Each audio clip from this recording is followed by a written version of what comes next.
Сәлем достар. Бүгін біз сіздерге 1930 жылдардағы Америкадағы ерекше тұлға Чарльз Флойд туралы айтып береміз. Ол кім? Неліктен мейірімді ұры деп аталады? Халық оған не себепті қолдау көрсетті? Бүгінгі бейнемізде осы сұрақтарға жауап береміз. Видеоны лайктап, арнаға тіркелуді ұмытпаңыз.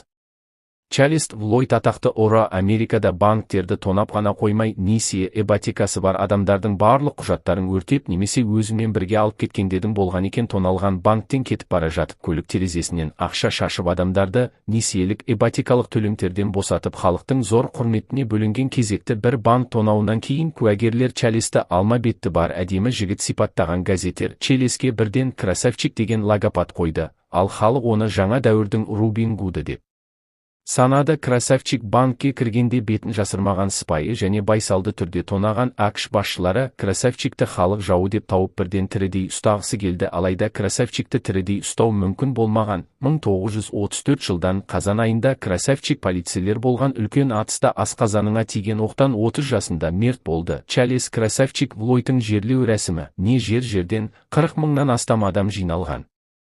Чарльз Флойд біздің тарихымыздағы қызықты тұлғалардың бірі.